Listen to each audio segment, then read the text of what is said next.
여보, 어머니 설득하는 거 정말 힘들다. 이대로 가다간 못 얻을 것 같아. 당신이 너무 소극적이야. 더 적극적으로 나서야지. 어머니 마음 약한 거 알잖아. 좀 더 감정적으로 압박하면 돼. 그래도 이렇게까지 해야 할까? 엄마한테 미안해. 뭐가 미안해. 우리 이렇게 사는 거 봐. 강남에 30평대 아파트면 얼마나 좋아? 내 엄마 평생 혼자 살 거잖아. 저 넓은 집에서 뭐 하게. 우리는 아이도 낳아야 하고. 그래도 우리가 너무 몰아붙이는 거 아닐까? 이봐. 내가 이럴 때면 정말 답답해. 안 되면 우리 이혼한다고 협박해 볼까? 어머니가 그렇게 효자 아들 잃고 싶지는 않을 테니까. 나 그 정도는 연기할 수 있어. 뭐? 그건 좀. 아니면 내가 우울증 걸렸다고 할까? 이 집에 대한 집착 때문에 심리적으로 많이 괴롭다고. 어머니가 우리 진짜 행복을 바란다면 틀림없이 포기하실 거야. 사연을 듣고 난 후 각자의 의견을 댓글로 남겨주시기 바랍니다. 사소한 댓글이라도 사연자분에게 큰 힘이 될 수 있습니다.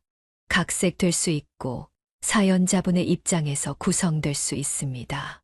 임술래 여사님은 30살의 남편이 사고로 세상을 떠났습니다.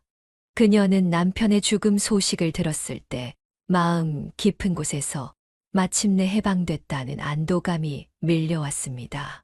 그녀의 남편은 술에 취해 귀가하던 중 계단에서 굴러 목이 꺾여 사망했습니다. 장례식에서 시어머니는 그녀의 머리카락을 잡아당기며 소리쳤습니다. 남편 잡아먹은 년, 내 아들이 이렇게 허망하게 간 건 전부 내가 들어온 뒤부터 집안의 운이 나빠진 거라고. 임술래 여사님은 침묵했습니다. 그녀의 결혼은 결코 자신의 선택이 아니었습니다. 그녀를 집요하게 따라다니던 남자가 거절당하자 마을에 그녀에 대한 악의적인 소문을 퍼뜨렸고, 결국 그녀는 체면을 중시하는 부모님의 압력으로 원치 않는 결혼을 할 수밖에 없었습니다. 결혼 생활은 지옥 그 자체였습니다. 남편은 술만 마시면 그녀의 과거를 들춰내며 괴롭혔습니다. 내가 없을 때 어디 갔다 왔어? 또 그 첫사랑인지 뭔지 만났지? 내가 돈 버는 동안 암캐처럼 냄새 풍기고 다닌 거 아니야? 어머님이 심부름 시켜서 나간 것뿐이야. 그런 억지를 왜 부려? 결혼 5년 차부터 남편의 폭력은 더욱 심해졌습니다. 처음에는 물건을 집어던지는 정도였지만 점점 그녀의 몸에 직접 손을 대기 시작했습니다. 얼굴에 멍 자국이 채 사라지기도 전에 새로운 멍이 들곤 했습니다. 시어머니는 물론이고 그녀의 친정 부모님까지도 이 상황을 알고 있었습니다. 얼굴에 퍼렇고 검붉은 멍을 가리기에는 한계가 있었기 때문입니다. 차마 여자는 시집 가면 참는 거야. 어디 남편한테 맞는다고 집 나올 생각을 해? 친정어머니는 그녀의 눈물을 무시한 채 말했습니다. 임술래 여사님은 이런 상황에서도 임신을 했고 2번의 유산을 겪었습니다. 폭력은 임신 중에도 멈추지 않았습니다. 3번째 임신에서 겨우 아들 민환을 낳을 수 있었습니다. 적어도 이 아이만큼은 지켜야 해. 그녀는 갓난아기를 품에 안으며 다짐했습니다. 남편이 죽기 전날 밤, 그는 또다시 술에 취해 집으로 돌아왔습니다. 임술래 여사님은 아들을 재우고 있었고, 남편은 그녀를 보자마자 또 폭언을 시작했습니다. 오늘도 집에만 처박혀 있었냐? 뭐 하나 제대로 하는 게 없는 년이 밥은 제때 차려놓지도 못하고! 그녀는 더 이상의 폭력을 피하기 위해 서둘러 밥상을 차렸지만 남편은 밥상을 발로 걷어찼습니다. 그리고 다음 날 아침 그 소식이 들려왔습니다. 남편의 죽음 소식을 들었을 때 그녀의 머릿속에 가장 먼저 든 생각은 이제 더 이상 맞지 않아도 된다였습니다. 그리고 바로 그 다음에는 내 아들을 위해 정당한 유산을 받아내야 한다는 결심이 자리 잡았습니다. 시어머니가 장례식 내내 그녀를 괴롭히고 뺨을 핥히었지만 그녀는 꿈쩍도 하지 않았습니다. 더러운 모멸감을 참으며 아들을 지키겠다는 일념뿐이었습니다. 아니야, 너지? 네가 우리 아들 죽인 거 맞지? 어떻게 그렇게 눈물 한 방울 안 흘릴 수가 있어? 시어머니의 손톱이 그녀의 뺨을 핥히었지만 그녀는 이제 아무것도 두렵지 않았습니다. 그녀에게는 포기라는 선택지가 없었습니다. 오직 아들을 위해 조금이라도 나은 미래를 위해 싸워야만 했습니다. 그것이 남편의 영정사진을 바라보며 그녀가 다진 결심이었습니다. 내 아들을 위해서라면 어떤 고통도 견딜 수 있어. 임술래 여사님은 남편의 장례식이 끝난 후 시어머니가 보인 행동에 경악했습니다. 그녀는 남편이 남긴 모든 재산과 통장을 자신의 명의로 옮겨놓은 것입니다. 법적으로 대응해야 할 상황이었지만 그녀에게는 변호사를 선임할 돈도 법적 지식도 없었습니다. 그녀는 어린 민환이를 데리고 시댁으로 들어갔습니다. 시어머니는 그녀를 보자마자 눈을 부릅뜨며 소리쳤습니다. 뭐하러 여기 온 거야? 내 아들 죽인 년이 뻔뻔하게 발걸음을 하다니. 이제 와서 그런 말씀 마세요. 미나니 아버지 돈 돌려주시면 조용히 나갈게요. 꿈도 꾸지 마. 뭘 잘했다고 여기까지 와? 시어머니는 화가 나서 가까이 있던 화병을 집어 던졌고 그것은 임술래 여사님의 머리에 맞았습니다. 피가 줄줄 흘렀지만 그녀는 웃으며 말했습니다. 던질 거 있으면 더 던져보세요. 남편한테 맞던 것보다는 훨씬 나아요. 이 정도는 아무것도 아니에요. 시어머니의 횡포는 계속됐지만 임술래 여사님은 굴하지 않았습니다. 오히려 피 흘리는 모습 그대로 동네를 돌아다니며 자신의 상황을 알렸습니다. 그녀의 당당한 태도에 점차 동네 사람들이 그녀 편을 들기 시작했습니다. 특히 나이가 지긋한 어르신들이 시어머니를 찾아가 조언했습니다. 윤 씨네 아들이 죽은 건 안타깝지만 며느리를 그렇게 대하면 안 되지. 세상이 어떻게 변했는데 아직도 그런 구시대적인 행동을 해? 맞아. 아무리 시집살이가 힘들다고 해도 며느리 머리를 깨다니 동네 망신이야. 손자한테 그런 할머니가 어디 있어. 돌아가신 아들 생각한다면 재산 나눠주고 조용히 해결하는 게 좋을 거야. 시어머니보다 연배가 높은 어르신들의 말이었기에 시어머니는 반발하지 못했습니다. 임술래 여사님은 계속해서 시어머니의 비위를 맞추는 척하면서도 실제로는 가족의 비밀이나 약점을 살짝 이웃들에게 흘리는 방식으로 압박을 가했습니다. 그 집 할머니가 아들 어렸을 때 어떤 일을 하셨는지 아세요? 그걸 듣고 나니 제가 왜 이렇게 사는지 이해가 가더라고요. 이웃들 사이에 시어머니에 대한 좋지 않은 소문이 퍼지기 시작했고 시어머니의 체면은 구겨졌습니다. 한편으로는 임술래 여사님이 맞아도 꿈쩍하지 않는 모습에 시어머니는 점점 지쳐갔습니다. 결국 약 2달 후 시어머니는 백기를 들었습니다. 그녀는 빼돌린 돈을 모두 임술래 여사님에게 돌려주며 말했습니다. 이거 다 가져가. 대신 다시는 내 앞에 나타나지 마. 걱정 마세요. 이제 민환이의 정당한 몫을 받았으니 당신을 더 귀찮게 하지 않을게요. 그날 임술래 여사님은 생애 처음으로 스스로의 선택으로 무언가를 얻었습니다. 결혼도 삶의 방식도 모두 타인에 의해 결정되었던 그녀였지만 이제는 자신의 의지로 자신과 아들의 권리를 되찾은 것입니다. 이제 우리 새 출발을 하자. 민환아. 그녀는 그동안 배워온 여자는 순종적이어야 한다. 부모는 무조건 공경해야 한다는 가르침이 절대적인 것이 아님을 깨달았습니다. 자신의 권리를 위해 당당히 목소리를 내는 것이 때로는 필요하다는 것을 몸소 체험한 순간이었습니다. 그렇게 임술래 여사님은 뒤돌아보지 않고 친정 부모와도 인연을 끊은 채 아들과 함께 새로운 삶을 향해 발걸음을 내딛었습니다. 임술래 여사님은 모든 것을 뒤로하고 아들 민환이와 함께 깊은 산골 마을로 이주했습니다. 그녀가 선택한 곳은 전라도의 작은 농촌 마을이었습니다. 한 번도 가본 적 없는 낯선 땅이었지만 그녀에게는 과거의 상처로부터 멀어질 수 있는 새로운 터전이었습니다. 그녀는 작은 집을 구해 보금자리를 마련했습니다. 주변 농가에서 일손을 돕고 마을 공동 작업에 참여하며 조금씩 마을 사람들과 어울리기 시작했습니다. 처음에는 낯설고 힘들었지만 그녀의 성실함과 부지런함이 사람들의 마음을 열게 했습니다. MC 아주머니, 우리 밭일 좀 도와주면 고구마 한 자루 드릴게요. 네, 기꺼이 돕겠습니다. 민환이도 고구마 좋아하니까요. 아들 민환이는 마을의 자연 속에서 무럭무럭 자라났습니다. 밭에서 뛰어놀고 계곡에서 멱을 감으며 천진난만한 유년 시절을 보냈습니다. 임술래 여사님은 가난했지만 아들에게만큼은 풍족한 사랑을 주려고 노력했습니다. 민환이가 초등학교에 입학하고 얼마 지나지 않아 그는 컴퓨터를 사달라고 조르기 시작했습니다. 엄마, 우리 반 친구들은 다 컴퓨터 있대. 나도 게임하고 싶어. 컴퓨터. 그건 비싸고 머리에도 안 좋다는데. 마을의 다른 부모들은 대부분 아이들에게 컴퓨터를 사주지 않았고 오히려 늦게 접하게 하는 것이 좋다고 조언했습니다.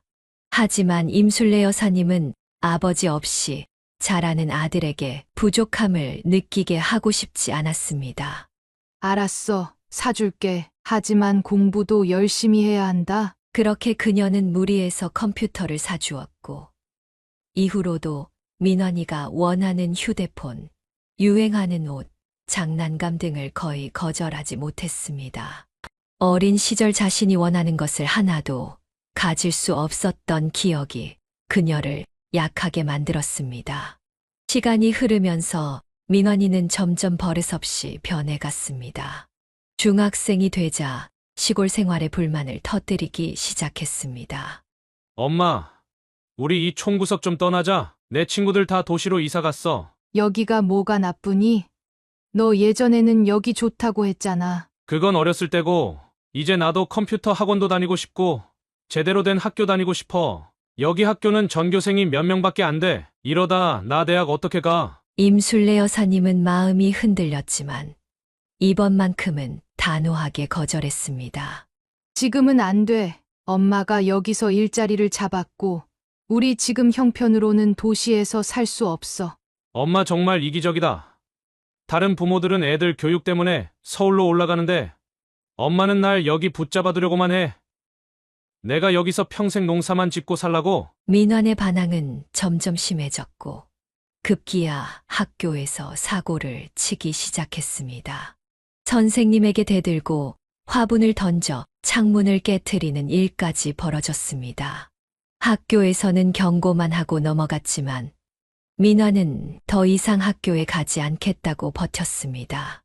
학교 안 갈 거야. 가봤자 배울 것도 없고 미래도 없어. 임술래 여사님은 갈등에 시달렸습니다. 아들에게 강요하는 것이 싫었고 그녀 자신이 부모님에게 강요받아 원치 않는 결혼을 했던 기억이 떠올랐습니다. 결국 그녀는 뒤로 물러섰습니다. 많은 사람들이 이해하지 못할 선택이었지만 자신의 과거 상처가 그녀를 약하게 만들었습니다. 그렇게 그들은 농촌 마을을 떠나 서울로 향했습니다. 서울에서 새 출발을 하자. 내가 원하는 대로. 서울로 올라온 그녀는 막막함을 느꼈습니다. 식당일, 청소일 등을 해보았지만 적성에 맞지 않았고 나이가 있는 여성이 할 수 있는 일은 제한적이었습니다. 하지만 그녀는 포기하지 않았습니다. 자신과 아들의 미래를 위해 노력하기로 다짐했습니다. 서울에서 임술래 여사님은 직업교육 프로그램에 참여하게 되었습니다. 그녀는 그곳에서 다양한 기술을 배우며 새로운 삶의 가능성을 탐색했습니다. 바느질, 요리, 제과제빵 등 여러 분야를 시도해 보았지만 그녀의 손맛은 특별했습니다. 특히 그녀가 만든 김치와 장아찌는 교육센터 선생님들 사이에서도 인기가 높았습니다. 이 김치 정말 맛있네요. 어디서 배우셨어요? 시골에서 어머니께 배운 건데 제가 좀 손맛이 있나 봐요. 그녀가 김치를 담그던 시기는 대형마트가 보편화되기 전이었습니다. 대부분의 가정주부들은 직접 김장을 했지만 점점 바빠지는 도시 생활 속에서 직접 담그기 어려워하는 사람들이 늘어나고 있었습니다. 어느 날 옆집에 사는 젊은 주부가 그녀를 찾아왔습니다. 아주머니, 지난번에 맛본 김치가 정말 맛있었어요. 혹시 저한테 좀 담가 주실 수 있으세요? 제가 돈을 드릴게요. 그럴까? 배추 몇 포기 정도 필요해? 5포기만 해주세요. 저는 직장 다니느라 김장할 시간이 없거든요. 그 순간 임술래 여사님의 머릿속에 번쩍 아이디어가 떠올랐습니다. 집에서 김치와 장아찌를 만들어 판매하면 어떨까? 당시에는 공장에서 대량 생산된 김치보다 집에서 정성껏 담근 김치가 더 귀하게 여겨졌습니다. 이거 괜찮은 생각인데 내 솜씨로 충분히 승부할 수 있겠어. 전화로 주문을 받고 정성껏 담근 김치와 각종 반찬을 배달했습니다. 처음에는 작은 규모로 시작했지만 입소문이 퍼지면서 주물량이 늘어났습니다. 그녀의 김치와 장아찌, 그리고 다양한 밑반찬은 맛과 정성으로 승부했고 곧 단골이 생기기 시작했습니다. 아주머니, 다음 주에도 콩나물 무침이랑 오이소박이 부탁드려요. 알았어요.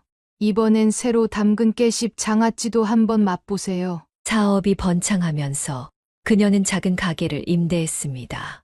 임술래 손맛 반찬 가게라는 간판을 걸고 더 많은 종류의 반찬을 판매하기 시작했습니다. 이전에 살던 마을의 신선한 농산물을 직접 공수해와 반찬을 만들었기 때문에 그녀의 반찬은 맛과 품질 면에서 경쟁력이 있었습니다.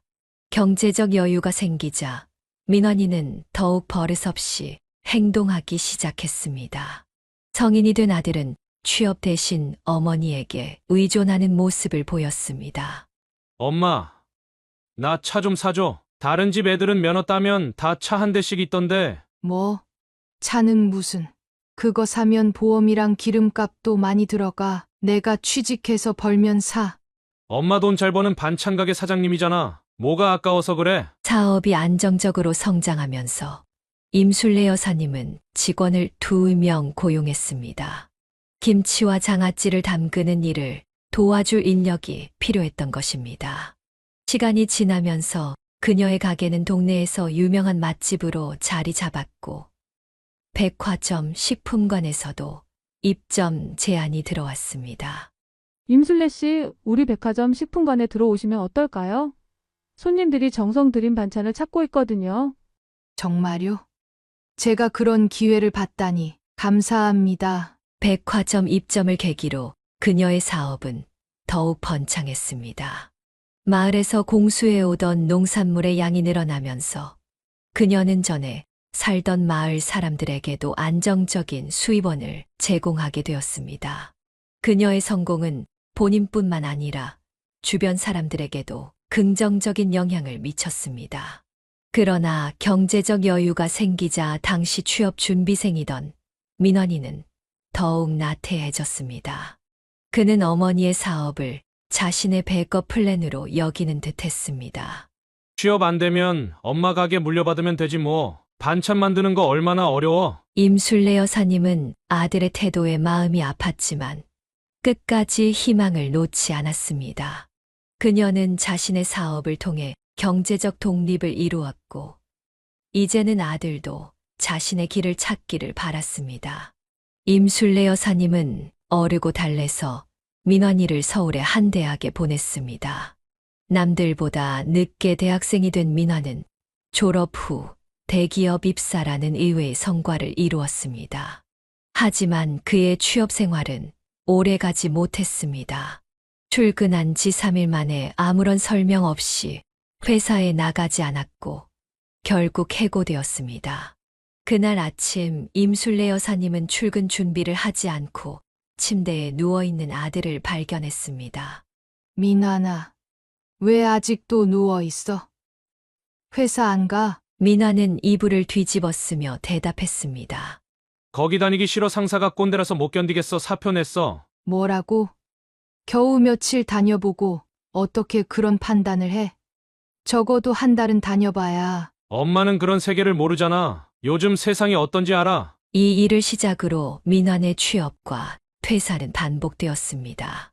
두 번째 직장은 일주일을 세 번째는 한 달을 버텼지만 결국 사소한 이유로 모두 그만두었습니다. 팀장이 내 의견을 무시해서 그만뒀어. 회사 분위기가 너무 딱딱해서 못 견디겠어. 내 능력을 제대로 인정해주지 않아. 결국 민화는 취업을 포기하고 집에서 하루 종일 게임만 하는 생활을 시작했습니다. 그러면서도 어머니에게는 계속해서 용돈을 요구했습니다. 엄마, 나가기 전에 돈 좀 줘. 친구들 만나는데 돈이 많이 필요해. 너 이러면 안 되지. 어른이 되었으면 스스로 돈을 벌어야. 그래서 내가 취업하려고 노력했잖아. 세상이 날 받아주지 않는데 어쩌라고? 임술래 여사님은 아들이 자립심을 갖게 하려고 가끔 용돈을 줄이기도 했지만 그럴 때마다 민화는 극단적인 반응을 보였습니다. 엄마가 날 사랑하지 않는 거지? 내가 왜 태어났는지 모르겠어. 차라리 죽어버릴까? 이런 말을 들을 때마다 그녀는 자신이 실패한 어머니라는 생각에 무너져 내렸습니다. 불행했던 결혼 생활과 폭력에 시달렸던 기억, 남편이 없는 아들에게 상처를 주지 않으려던 마음이 오히려 아들을 나약하게 만든 것은 아닐까 자책했습니다. 내가 잘못했어. 내 아버지처럼 되지 않게 하려고 너무 감싸줬나 봐. 시간이 흐르고 민환이 30살이 되었을 때 기적처럼 그의 생활에 변화가 찾아왔습니다. 어느 날 그는 깔끔하게 차려입고 집을 나갔고 저녁에 돌아와서는 취직했다고 말했습니다. 엄마, 나 오늘부터 회사 다니기로 했어. 중소기업이긴 한데 내가 할 수 있는 일인 것 같아. 임술래 여사님은 기뻤지만 또다시 며칠 만에 그만둘까 걱정되었습니다. 하지만 이번에는 달랐습니다. 민화는 한 달, 두 달 계속해서 출근했고 점점 자신감을 찾아갔습니다. 엄마, 이번 회사 사람들은 나를 인정해줘. 내가 기획한 아이디어가 채택됐어. 세 달째 되던 날, 민화는 더 놀라운 소식을 가져왔습니다. 엄마, 사실 내가 좋아하는 사람이 생겼어. 회사 동료인데 나보다 2살 많아. 진짜 멋진 여자야. 임술래 여사님은 아들의 붉어진 얼굴을 보며 가슴이 뭉클했습니다. 드디어 어른이 되어가는 모습이었습니다. 그래. 어떤 사람인데? 엄마한테 소개시켜 주면 안 될까? 한 달 후, 민화는 여자친구 지연을 집으로 데려왔습니다. 지연은 단정하고 똑부러지는 인상의 여성이었습니다. 그녀는 임술래 여사님을 보자마자 공손하게 인사했습니다. 안녕하세요. 어머님 민환 씨 얘기 많이 들었어요. 저는 박지연이라고 합니다. 어서 와요.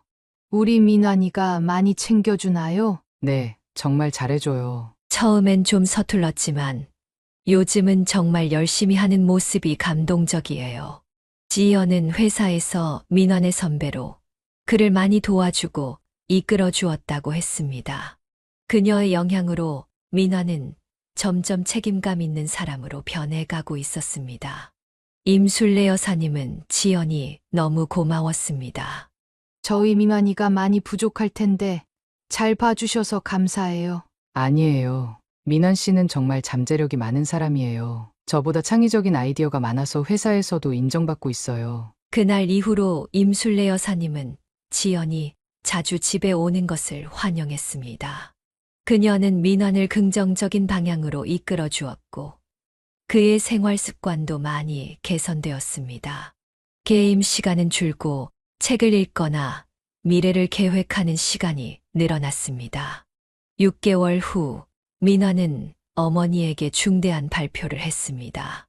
엄마, 나 지연이랑 결혼하고 싶어. 아직 정식으로 프로포즈한 건 아니지만 둘이 얘기해봤는데 서로 생각이 같아. 임술래 여사님은 눈물이 날 것 같았습니다. 아들이 드디어 진정한 어른으로 성장하는 모습을 보는 것은 그녀의 오랜 꿈이었습니다. 정말 기쁘다. 아들, 지연이는 정말 좋은 사람 같아. 너희 둘이 행복하게 살 수 있을 거야. 민환의 프로포즈는 성공적이었고 두 사람은 약혼을 했습니다. 임술래 여사님은 며느리가 될 지연에게 더욱 고마웠습니다. 그녀는 민환을 더 나은 사람으로 만들어 주었습니다. 어머님, 걱정 마세요. 저희 잘 살 거예요. 민환 씨도 이제 많이 달라졌잖아요. 그래. 내가 있어서 정말 다행이야. 내가 못한 일을 내가 해주었구나. 임술래 여사님은 며느리의 손을 꼭 잡으며 감사의 마음을 전했습니다. 오랜 시간 기다려온 아들의 변화는 그녀에게 진정한 행복을 가져다 주었습니다. 민환과 지연의 결혼 이야기가 구체화되면서 양가 상견례 날짜가 잡혔습니다. 임술래 여사님은 긴장된 마음으로 준비했습니다. 그녀는 평소보다 고급스러운 옷을 입고 소박하지만 정성 어린 선물을 준비했습니다. 아들과 함께 약속된 호텔 레스토랑에 도착했을 때 그녀의 심장은 빠르게 뛰고 있었습니다. 어머니, 너무 긴장하지 마세요. 지연이 부모님도 좋은 분들이에요. 그래, 알아. 그냥 우리 아들이 이렇게 좋은 집안과 연결되는 게 기쁘면서도 걱정되네. 레스토랑 입구에서 지연의 가족이 기다리고 있었습니다. 지연의 아버지는 차분하고 점잖은 인상이었고 어머니는 세련된 옷차림에 자신감 넘치는 태도였습니다. 임술래 여사님은 공손하게 인사를 건넸습니다. 안녕하세요. 민환이 어머니입니다. 만나서 반갑습니다. 그 순간 지연의 어머니가 놀란 표정으로 그녀를 바라보았습니다. 잠깐만 임술래. 혹시 대흥중학교 나왔어? 임술래 여사님은 놀라움에 말문이 막혔습니다. 자세히 보니 지연의 어머니는 그녀의 중학교 동창인 송미경이었습니다. 30년도 더 된 옛 기억이 물밀듯이 밀려왔습니다. 미경이? 세상에. 이런 곳에서 너를 만나다니. 두 사람은 서로를 바라보며 잠시 침묵했습니다. 민환과 지연, 그리고 지연의 아버지는 의아한 표정으로 그들을 바라보았습니다. 어머, 두 분이 아시는 사이였어요? 지연이 물었습니다. 미경은 화려한 웃음을 지으며 대답했습니다. 그냥 아는 사이가 아니라 우리는 학창 시절 친구였지. 세상에 이런 우연이 다 있다니. 하지만 임술래 여사님의 기억은 달랐습니다. 미경은 부유한 집안의 딸로 학교에서 항상 자신을 과시하고 다른 학생들을 무시하는 경향이 있었습니다. 특히 임술래 여사님처럼 가난한 집안의 아이들에게는 더욱 그랬습니다. 그들은 결코 친한 친구가 아니었습니다. 자리에 앉자 미경은 과거를 미화하며 이야기를 이어갔습니다. 술래는 공부를 정말 잘했어. 선생님들 사이에서도 칭찬이 자자했지. 그런데 갑자기 학교를 그만두더라고.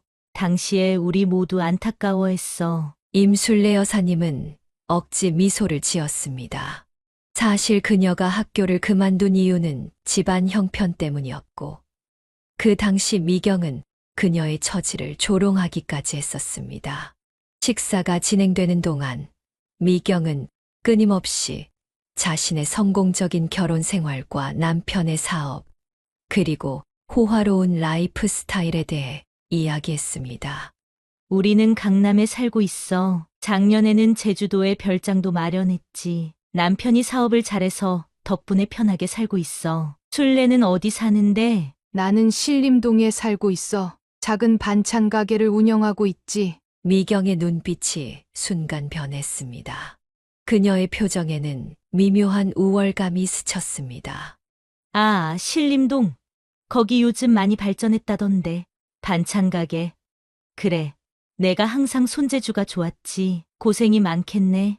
임술래 여사님은 미경의 말투에서 숨겨진 경멸을 느꼈습니다. 하지만 아들과 예비 며느리를 위해 참았습니다. 내가 혼자 아들을 키우느라 정말 힘들었겠다. 우리 남편처럼 든든한 지원군이 없으니 얼마나 외롭고 버거웠을까. 미경의 말은 겉으로는 위로와 공감처럼 들렸지만 그 속에는 자신의 우월한 위치를 드러내려는 의도가 숨어 있었습니다. 혼자서 아이를 키우는 건 쉽지 않았을 거야. 특히 아들이면 남자아이들은 아버지의 영향이 중요한데. 지연의 아버지인 박종훈 씨는 아내의 태도를 눈치챘는지 대화 주제를 바꾸려 했습니다. 두 젊은이들의 결혼 계획에 대해 이야기해 봅시다. 언제쯤 예식을 치르면 좋을까요? 대화가 결혼 준비로 넘어가자 미경은 더욱 과시적인 태도를 보였습니다. 우리는 지연이 결혼 준비에 모든 지원을 아끼지 않을 생각이에요. 신혼집도 강남의 작은 아파트를 마련해 줄 계획이고요. 임술래 여사님은 당황했습니다. 그녀도 아들을 위해 무언가 해주고 싶었지만 그런 고가의 아파트를 선물할 형편은 되지 않았습니다. 저도 우리 민환이에게 최선을 다해 도울 생각입니다. 미경은 의미심장한 미소를 지었습니다. 술래 씨, 무리하지 마세요. 우리가 대부분 해결할 테니까. 신림동에서 반찬 가게 하면 많이 벌기 힘들잖아요. 그 말에 임술래 여사님의 자존심이 상했습니다. 하지만 그녀는 감정을 억누르고 미소로 대응했습니다. 상견례가 끝나고 집으로 돌아오는 길, 임술래 여사님의 마음은 복잡했습니다. 30년 전의 모욕적인 기억들이 다시 되살아났고 미경의 오만한 태도가 그녀의 자존심을 건드렸습니다. 어머니, 괜찮으세요? 좀 피곤해 보이시네요. 괜찮아. 그냥 오랜만에 옛 친구를 만나서 좀 감회가 새롭네. 집에 도착한 후 임술래 여사님은 결심했습니다.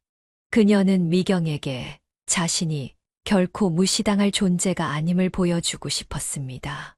비록 화려한 결혼 생활은 없었지만 그녀도 자신의 노력으로 성공할 수 있다는 것을 증명하고 싶었습니다. 그날 밤 임술래 여사님은 강남에 있는 중소형 아파트의 시세를 확인해 보았습니다. 그녀의 눈에 결단의 빛이 어렸습니다. 임술래 여사님은 상견례 이후 사업 확장에 전념했습니다. 그녀의 반찬 가게는 이미 동네에서 소문난 맛집이었지만 그녀는 여기서 멈추지 않았습니다. 새벽부터 밤늦게까지 일하며 더 많은 아이템을 개발하고 새로운 판로를 개척했습니다. 사장님, 요즘 너무 무리하는 거 아니에요?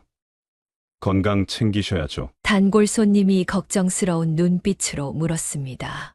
괜찮아요. 제가 지금 큰 목표가 있거든요. 그걸 이루려면 좀 더 열심히 해야 해요. 임술래 여사님은 백화점 입점에 이어 대형 마트 3곳과도 계약을 체결했습니다. 그녀의 브랜드는 점점 알려지기 시작했고 판매량도 크게 늘었습니다. 늘어나는 주물량을 감당하기 위해 그녀는 직원을 2명에서 4명으로 늘렸고 작업 공간도 확장했습니다. 바쁜 와중에도 그녀는 아들과 예비 며느리의 결혼 준비를 돕고 있었습니다. 지연의 부모님은 화려한 결혼식을 원했고 신혼집도 강남에 마련해 주겠다고 했습니다. 임술래 여사님은 이에 필적할 만한 뭔가를 해주고 싶었습니다. 어느 날 저녁 부동산 중개업소를 지나치다가 그녀는 발걸음을 멈췄습니다. 창문에 붙은 공고문이 그녀의 시선을 사로잡았습니다.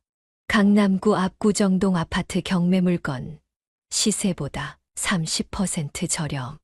임술래 여사님은 부동산에 들어가 자세한 정보를 물었습니다. 이 아파트가 경매로 나온 이유가 뭔가요? 원 소유주가 사업 실패로 빚을 많이 지셔서 경매로 넘어간 물건입니다. 위치도 좋고 집 상태도 나쁘지 않아요. 다만 내부 리모델링이 필요합니다. 임술래 여사님은 그날부터 경매에 대해 공부하기 시작했습니다. 낮에는 가게 일을 하고 밤에는 부동산 서적과 경매 관련 자료를 찾아보았습니다. 그리고 한 달 후 그녀는 경매에 참여했습니다. 117번 물건, 강남구 압구정동 소재 아파트 경매를 시작하겠습니다. 최저 입찰가는 경매장은 긴장감이 감돌았습니다. 임술래 여사님은 떨리는 손으로 입찰표를 제출했습니다. 경쟁자들도 많았지만 그녀는 모든 용기를 내어 자신이 계산한 최대 금액으로 도전했습니다. 1차 입찰 결과 7번 응찰자 낙찰입니다. 임술래 여사님은 자신의 귀를 의심했습니다. 그녀가 7번 응찰자였습니다. 마침내 그녀는 강남 아파트의 주인이 되었습니다. 내가 해냈어? 아파트 낙찰 소식을 들은 민화는 깜짝 놀랐습니다. 엄마, 정말이에요? 강남에 집을 샀다고요? 어떻게? 그동안 열심히 일해서 모은 돈이야. 원래는 내 결혼 자금으로 쓸 생각이었는데 이게 더 나을 것 같아서. 하지만 그렇게 큰 돈을 한꺼번에 쓰면 엄마는 어떻게 살아요? 걱정 마. 가게가 잘 되고 있으니까. 그리고 엄마도 좀 더 넓은 곳에서 살고 싶었어. 사실 임술래 여사님은 거의 모든 재산을 이 아파트 구입에 쏟아부었습니다.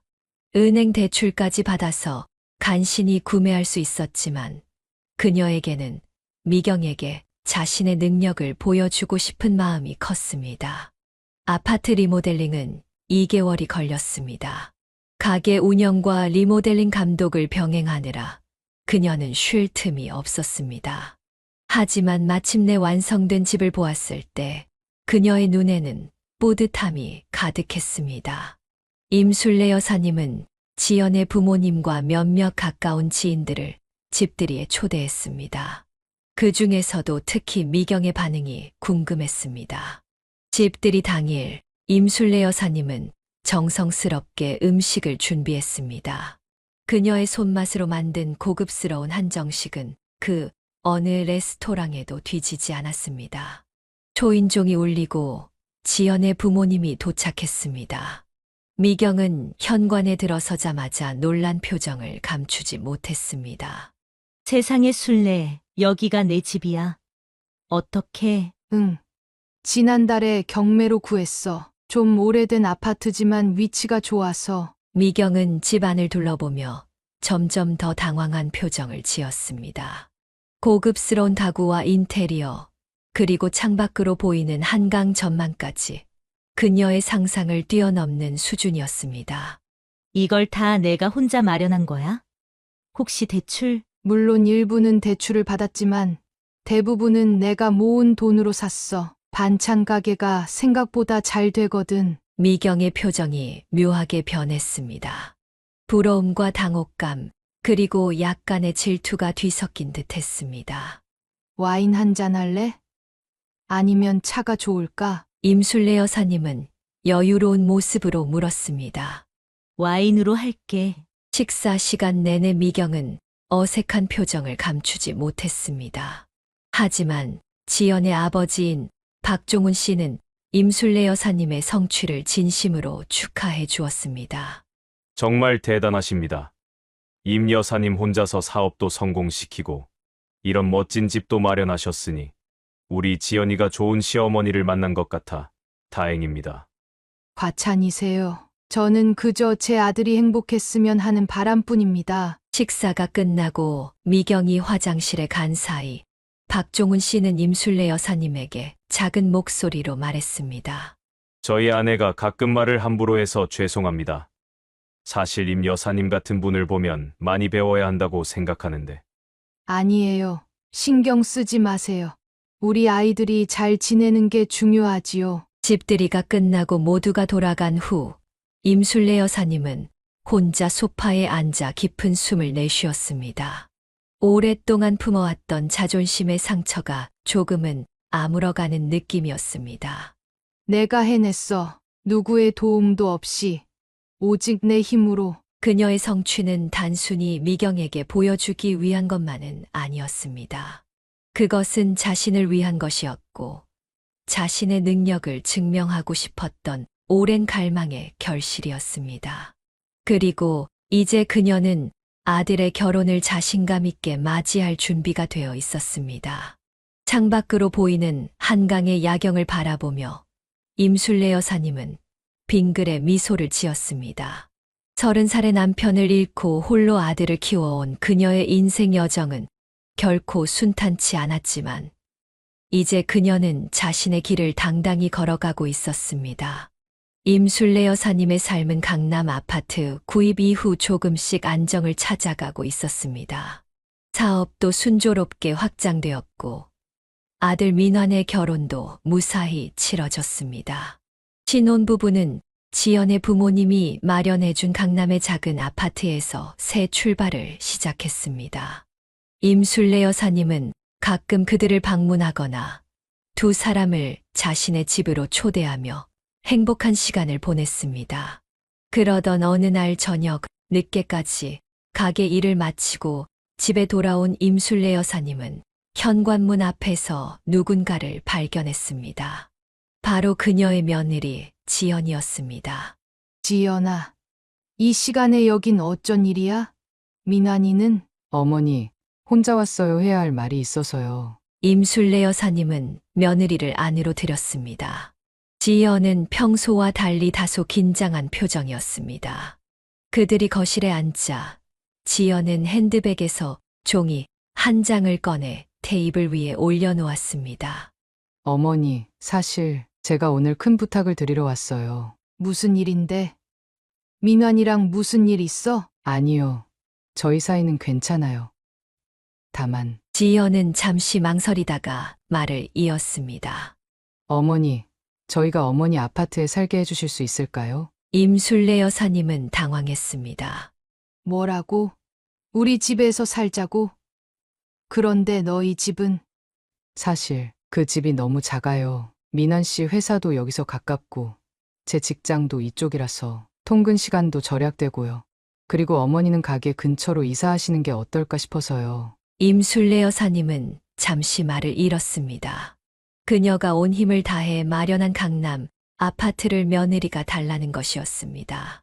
지연아, 이건 좀 갑작스러운데. 알아요, 어머니. 하지만 진지하게 생각해 봐 주세요. 사실 저희뿐만 아니라 어머니께도 좋은 일이에요. 가게랑 가까운 곳에 사시면 출퇴근 시간도 절약되고 휴식도 더 잘 취하실 수 있잖아요.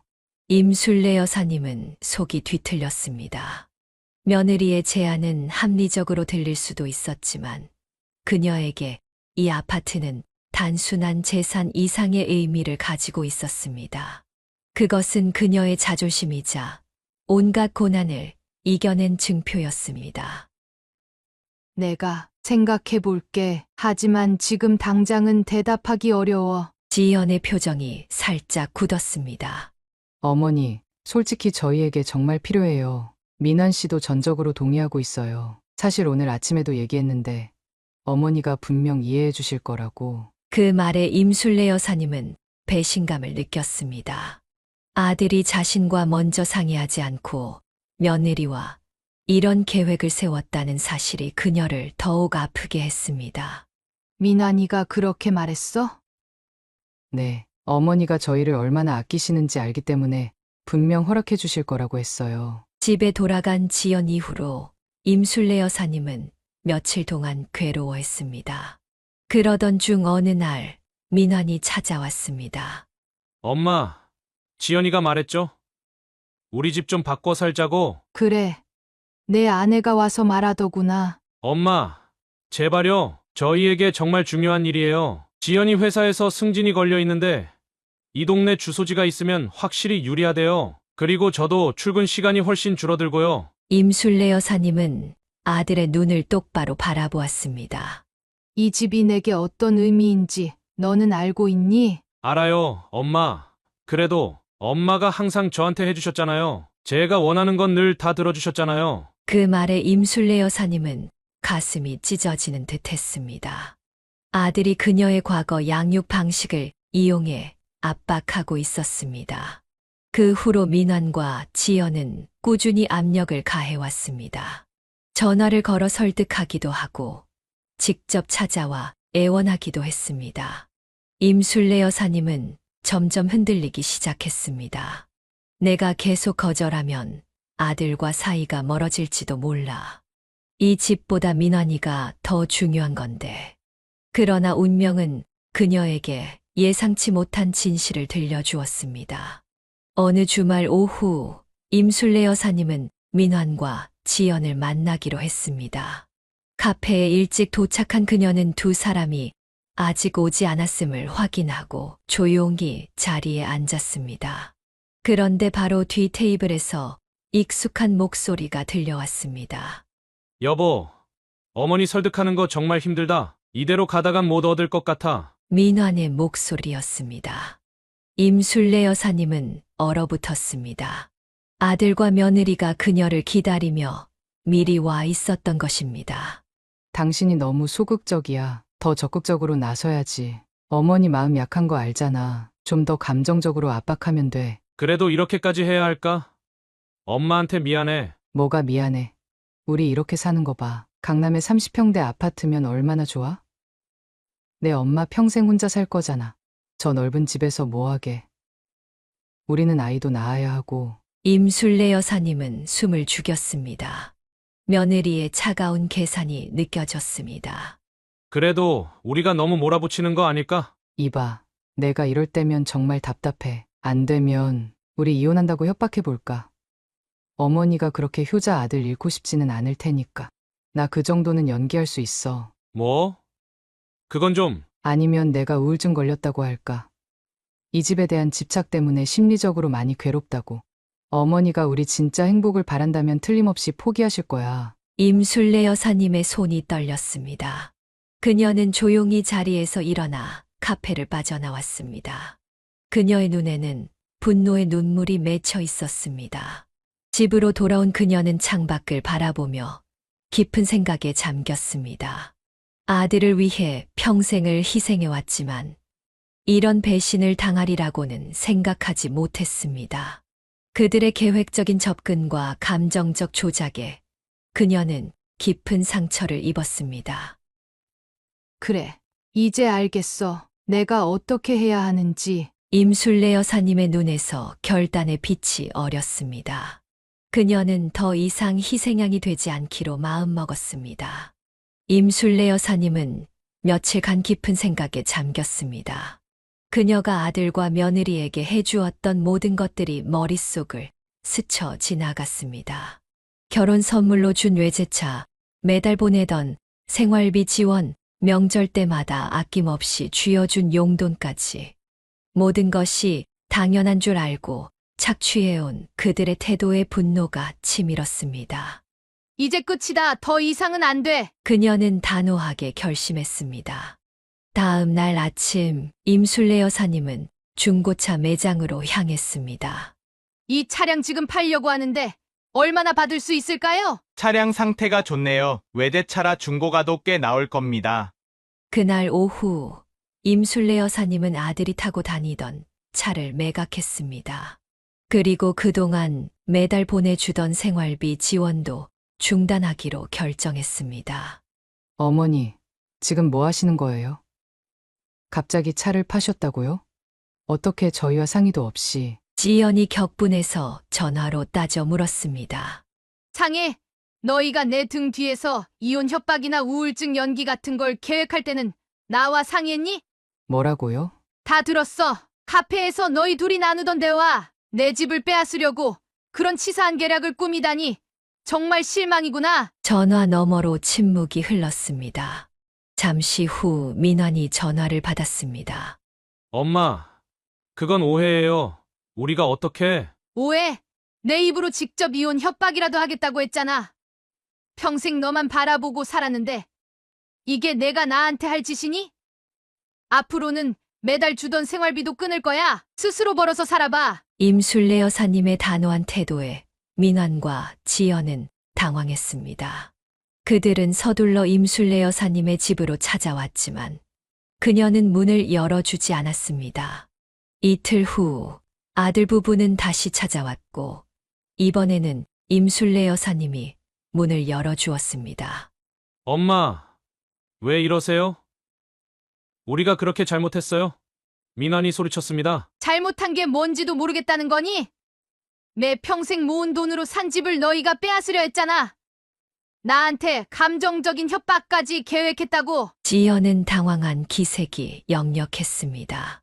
어머니, 제발 진정하시고 대화해요. 오해가 있었던 것 같은데. 오해.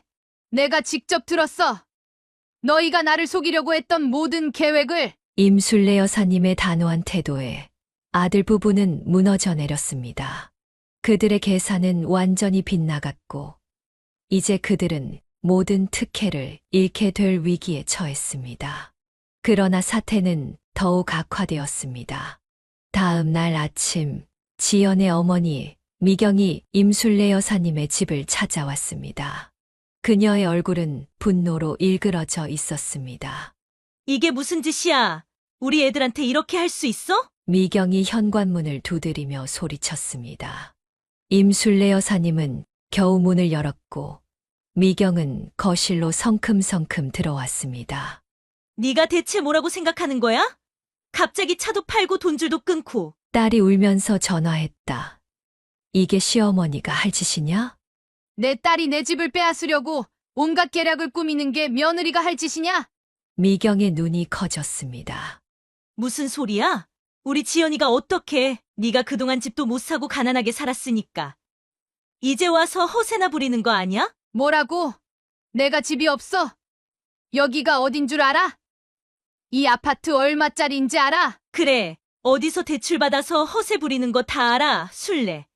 네 주제를 알아. 가난하게 살다가 돈맛 들여놓으니까. 이제 친자식까지 버리는 거야? 임술래 여사님의 얼굴이 붉게 달아올랐습니다. 주제? 내 주제가 뭔데? 너처럼 부잣집 시집가서 남편 뒷바라지나 하는 게 아니라 내 힘으로 성공한 게 그렇게 배가 아프냐? 성공 웃기지 마. 네가 뭘 성공했다고. 그래, 넌 그저. 그때 미경의 시선이 거실 벽에 걸린 사진에 고정되었습니다. 그것은 임술래 여사님의 젊은 시절 사진이었습니다. 잠깐, 이 사진, 이게 언제야? 임술래 여사님도 사진을 바라보았습니다. 그것은 그녀가 결혼했을 당시의 모습이었습니다. 결혼했을 때 왜? 미경의 표정이 갑자기 변했습니다. 그녀의 눈이 커지더니 숨을 가쁘게 내쉬었습니다. 맙소사, 난 어디서 봤다 했어. 네가 그 여자였어? 동네에서 남편한테 맞고 다니던? 임술래 여사님의 얼굴이 창백해졌습니다. 그녀의 과거가 이렇게 드러날 줄은 몰랐습니다. 무슨 소리야? 기억나? 너 남편이 널 머리채 잡고 동네 한 바퀴 끌고 다녔잖아. 사람들이 다 봤어. 그 남자가 널 때려서 애도 못 낳게 했다던. 그만해! 임술래 여사님이 소리쳤습니다. 그 순간 현관문이 열리고 민환과 지연이 들어왔습니다. 그들은 미경의 말을 들었던 것 같았습니다. 엄마, 그게 사실이에요? 민환이 충격받은 표정으로 물었습니다. 임술래 여사님은 말문이 막혔습니다. 그녀가 평생 숨기고 싶었던 과거가 이렇게 드러날 줄은 몰랐습니다. 미경은 승리감에 차서 말을 이었습니다. 그래, 내 엄마가 그렇게 맞고 살았어. 그리고 내 아버지는 알코올 중독자에다 폭력배였지. 네가 그런 쓰레기 같은 남자의 아들이라니. 내 딸이 불쌍해서 어쩌니. 그 말에 민환의 표정이 일그러졌고 임술래 여사님은 눈물을 참지 못했습니다. 엄마, 왜 말 안 해줬어요? 민환이 떨리는 목소리로 물었습니다. 내가 상처받을까봐 내 아버지에 대한 기억이 없으니까. 미경이 비웃으며 말을 이었습니다. 그래서 저렇게 키워놓은 거야. 압이 없는 자식이니까 버릇없이 키워서 이렇게 됐지. 우리 딸 인생 망치게 생겼으니. 그 순간 민환이 앞으로 나섰습니다. 그는 임술래 여사님을 감싸 안듯 그녀 앞에 서서 미경을 노려보았습니다. 그만하세요. 우리 어머니에 대해 그렇게 말할 권리 없어요. 미경은 당황했습니다. 네가 감히 날 밀어? 내가 누군지 알아? 민환은 단호하게 말했습니다. 나가주세요. 지금 당장. 놀랍게도 지연도 민환의 편에 섰습니다. 엄마, 제발 그만하고 가요. 이건 우리 문제니까 우리가 해결할게요. 미경은 믿을 수 없다는 표정으로 딸을 바라보았습니다. 지연아, 네가 그런 집안에. 엄마, 제발요. 지연의 단호한 태도에 미경은 더 이상 할 말을 잃었습니다. 그녀는 분노한 표정으로 집을 나갔습니다. 집안에는 깊은 침묵이 내려앉았습니다. 임술래 여사님은 소파에 주저앉아 얼굴을 손으로 가렸습니다. 그녀의 어깨가 흐느낌으로 떨렸습니다. 민환과 지연은 그녀 앞에 무릎을 꿇었습니다. 어머니, 정말 죄송합니다. 지연이 눈물을 글썽이며 말했습니다. 거실에는 침묵이 흘렀습니다. 임술래 여사님은 소파에 앉아 떨리는 손으로 얼굴을 닦았습니다. 무릎을 꿇은 민환과 지연은 서로를 바라보다가 마침내 지연이 입을 열었습니다. 어머니, 사실 저희가 모든 걸 말씀드려야 할 것 같아요. 더 이상의 거짓말은 안 될 것 같습니다. 임술래 여사님은 고개를 들어 며느리를 바라보았습니다. 지연의 눈에는 진심 어린 후회가 담겨 있었습니다. 말해봐. 대체 무슨 일이 있었던 거니? 지연은 깊은 숨을 내쉬었습니다. 어머니, 우리 엄마가 도박을 하다가 큰 돈을 잃었어요. 처음엔 작은 액수로 시작했는데 점점 더 큰 빚을 지게 됐죠. 지금은 거의 2억 원에 가까운 빚이 있어요. 도박이라고? 임술래 여사님은 놀란 눈으로 지연을 바라보았습니다. 네, 처음엔 친구들과 소소하게 하던 화투판이었는데 나중엔 카지노까지 다니게 됐대요. 아버지는 전혀 모르셨어요. 엄마가 가계부를 다 관리했거든요. 민환이 이어받았습니다. 그래서 지연이 엄마가 저희 결혼 전부터 자꾸 어머니에 대해 물어봤던 거예요. 얼마나 부유한지, 어떤 집에 사는지. 당시엔 그냥 관심이 있어서 그런 줄 알았는데. 지연의 눈에서 눈물이 흘러내렸습니다. 제가 정말 죄송해요. 처음엔 그냥 어머니 재산 상황을 알아보라는 정도였는데 강남 아파트 구입 소식을 듣고 엄마가 미쳐버렸어요. 이런 기회를 놓치면 안 된다면서. 그래서 아파트를 노린 거구나. 임술래 여사님이 쓴웃음을 지었습니다. 지연은 고개를 끄덕였습니다. 엄마가 저를 협박했어요. 만약 어머니 집을 손에 넣지 못하면 아버지에게 모든 걸 말하겠다고. 뭐? 그게 무슨 말이니? 임술래 여사님이 의아하게 물었습니다. 지연은 잠시 말을 멈추고 떨리는 손으로 눈물을 닦았습니다. 그녀의 목소리가 갑자기 작아졌습니다. 사실 저는 아버지의 친딸이 아니에요. 임술래 여사님의 눈이 커졌습니다. 무슨 소리야? 제 친아버지는 엄마가 결혼 전에 만나던 다른 남자예요.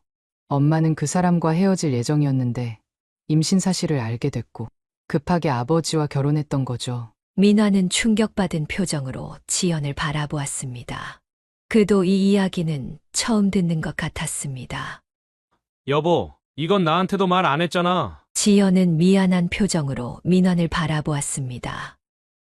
미안해. 나도 최근에 알게 됐어. 엄마가 도박 빚 때문에 절박해지면서 이 비밀을 무기로 사용하기 시작했거든. 내가 도와주지 않으면 모든 걸 말하겠다고. 임술래 여사님은 잠시 말을 잊은 채 지연을 바라보았습니다. 그녀의 마음속에서는 분노와 동정심이 뒤섞였습니다. 자신도 비슷한 상황을 겪었기 때문에 지연의 아픔을 이해할 수 있었습니다. 그래서 우리 집을 노린 거니? 민환이 대답했습니다. 지연이 엄마가 저희를 조종했어요. 어머니 집을 팔아서 돈을 마련하면 1년 안에 갚고 되돌려드리겠다고 약속했죠. 하지만 저희도 그게 불가능하다는 걸 알았어요. 도박 빚은 끝이 없으니까. 그래서 카페에서 작전을 짠 거구나. 임술래 여사님의 목소리에는 여전히 서운함이 묻어났습니다. 정말 죄송해요. 엄마 저희가 바보 같았어요. 지연이가 너무 괴로워하니까 어떻게든 도와주고 싶었던 거죠. 지연이 덧붙였습니다. 하지만 그 계획을 실행할 용기는 없었어요. 그냥 말로만 정말 어머니 마음 아프게 해서 죄송합니다. 임술래 여사님은 깊은 숨을 내쉬었습니다. 그녀는 천천히 일어나 창가로 걸어갔습니다. 잠시 밖을 바라보다가 다시 두 사람을 향해 돌아섰습니다. 너희가 얼마나 절박했는지 이해해. 하지만 그렇다고 해서 나를 속이고 이용하려 한 건 용서하기 어려워. 민환과 지연은 고개를 숙였습니다. 알아요, 엄마. 우리가 정말 잘못했어요. 임술래 여사님은 다시 소파에 앉으며 말했습니다. 지연아, 나도 비슷한 상황을 겪었어. 내 결혼도 강제였으니까. 그리고 내가 친딸이 아니라는 사실이 내 잘못은 아니야. 지연은 놀란 눈으로 임술래 여사님을 바라보았습니다. 어머니, 하지만 그렇다고 해서 너희 엄마의 도박 빚을 내가 갚아줄 수는 없어. 그건 너희 엄마가 스스로 해결해야 할 문제야. 당연하죠. 저희도 그런 생각은 없어요. 지연이 황급히 대답했습니다. 임술래 여사님은 잠시 생각에 잠겼다가 결심한 듯 말했습니다. 지연아, 아버지에게 진실을 말해야 할 것 같아. 그분은 너희 엄마의 비밀을 알 자격이 있어. 지연의 얼굴이 창백해졌습니다. 하지만 아버지가 상처받으실 거예요. 저를 버리실지도 모르고. 사람을 너무 얕보지 마. 진짜 사랑이라면 그런 일로 흔들리지 않아. 그리고 계속 거짓말 속에서 살아가는 것보다는 진실을 마주하는 게 낫지 않겠니? 민환이 지연의 손을 꼭 잡았습니다.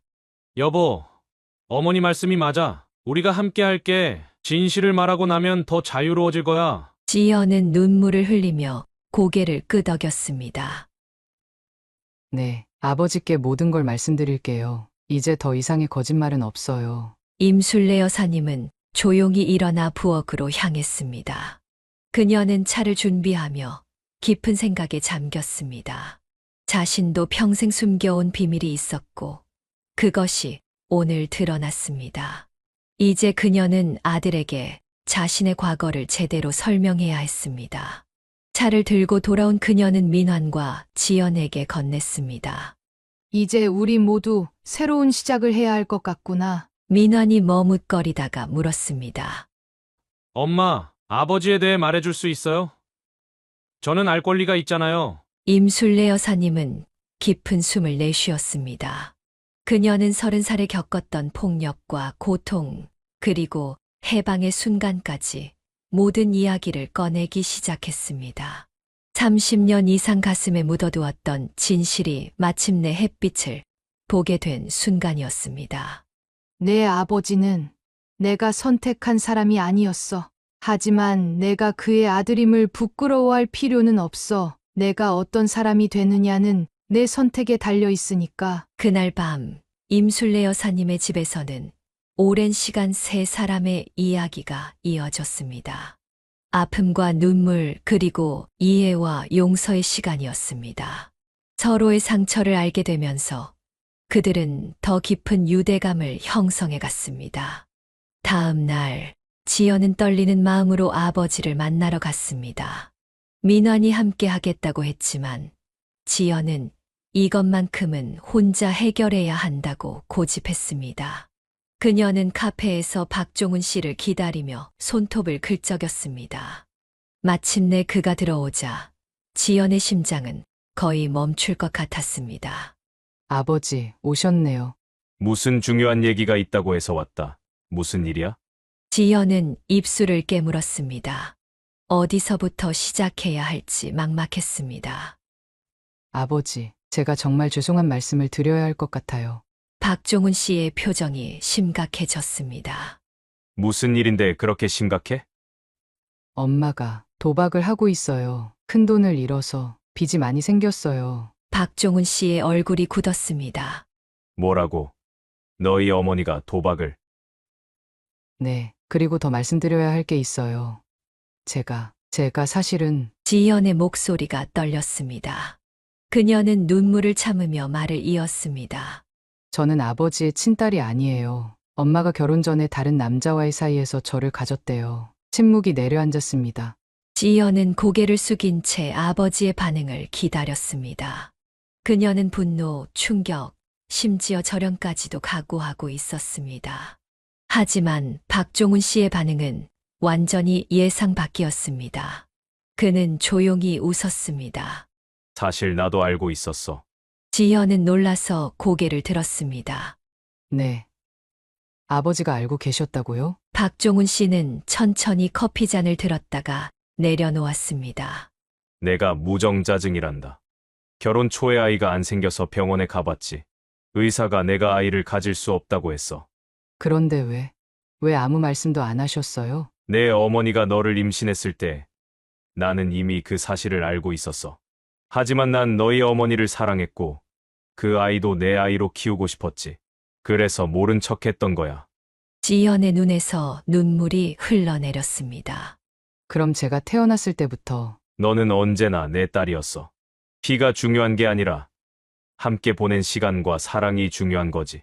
난 내가 태어난 순간부터 지금까지 한 번도 너를 남의 아이라고 생각해 본 적이 없다. 지연은 더 이상 참지 못하고 흐느꼈습니다. 박종훈 씨는 딸의 손을 꼭 잡았습니다. 아버지, 저는 어떻게 이런 말씀을... 괜찮아. 이제 다 털어놓은 거지. 내 어머니가 널 협박했다는 것도. 지연은 놀란 눈으로 아버지를 바라보았습니다. 어떻게 아셨어요? 나는 바보가 아니야. 내 어머니가 갑자기 도박에 빠진 것도, 너와 민환에게 강남 아파트를 요구하라고 했던 것도 눈치챘지. 그리고 나는 이미 이혼 준비하고 있다. 뭐라고요? 이혼을요? 응. 도박 문제도 있지만 더 큰 문제는 너를 이용해서 협박했다는 거야. 나는 그것만큼은 용서할 수 없었어. 지연은 아버지의 단호한 태도에 놀랐습니다. 평소 온화하고 조용한 아버지가 이렇게 결단력 있는 모습을 보이는 것은 처음이었습니다. 아버지, 정말 죄송해요. 저희 때문에. 내 잘못이 아니야. 이건 어른들의 문제지. 그리고 임술래 여사님께 내 사과도 전해줘.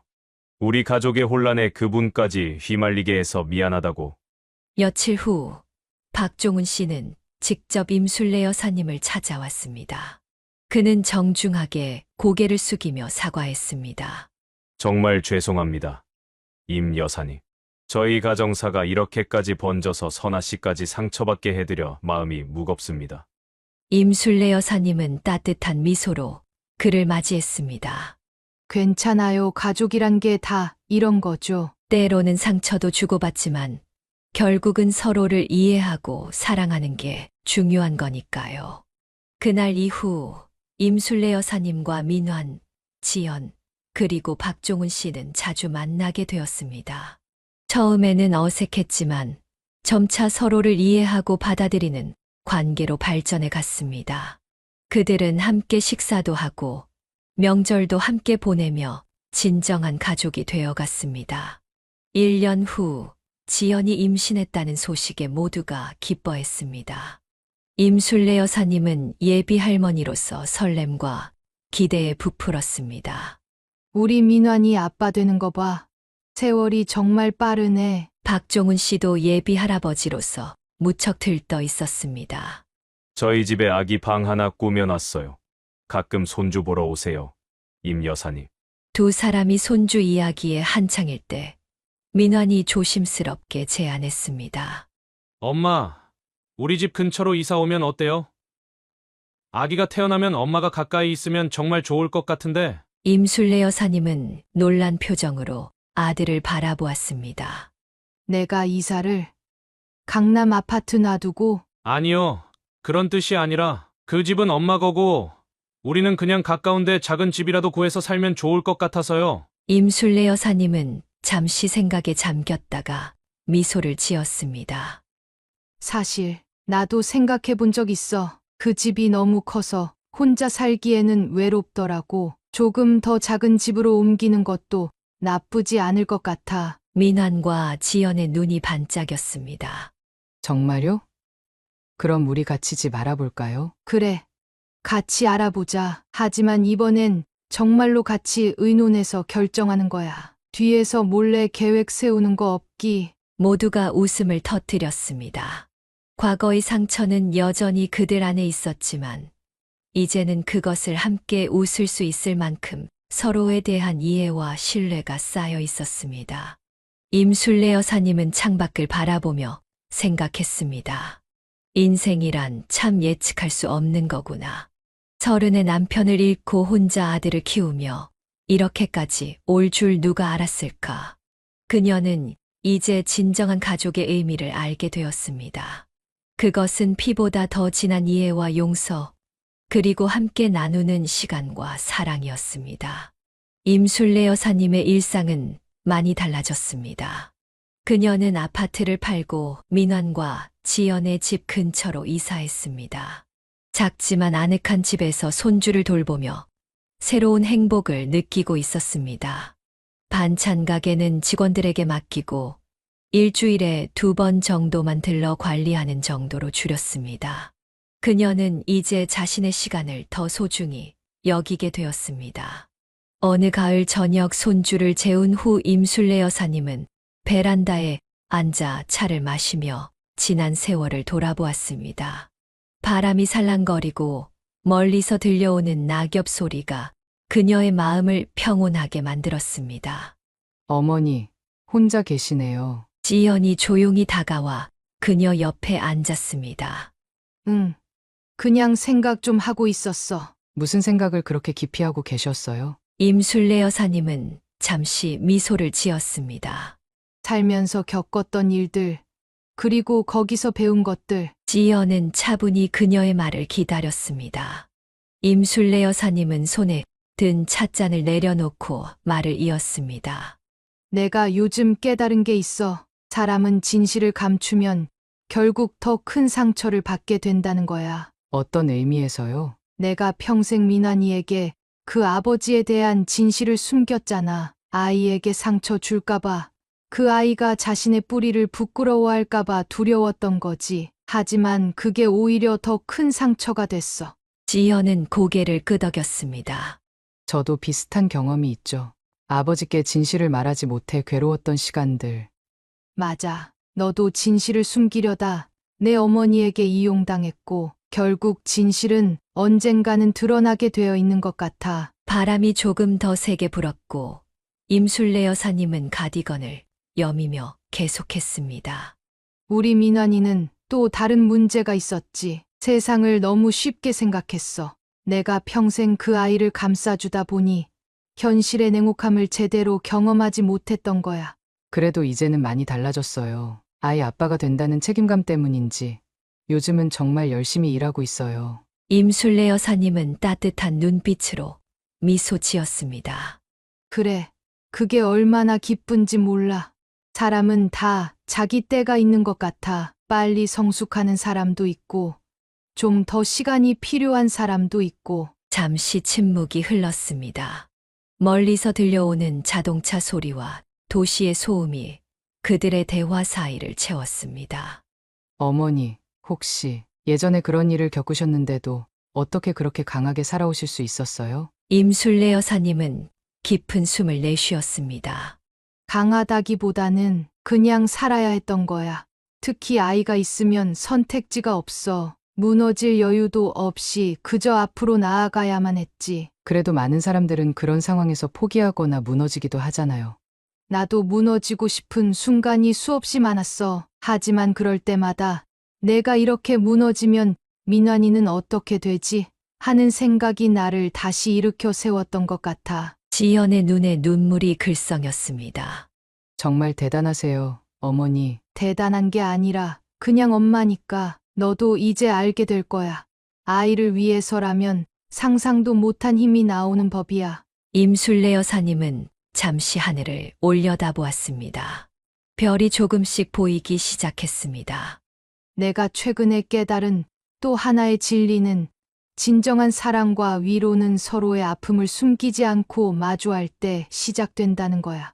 어떤 의미인가요? 우리 가족이 모든 진실을 마주하고 나서야 진짜 가족이 됐잖아. 너와 박종훈 씨의 관계도 그렇고 나와 민환의 관계도 그렇고 상처를 드러내니까 오히려 더 깊게 서로를 이해하고 사랑할 수 있게 된 거지. 지연은 생각에 잠겼다가 말했습니다.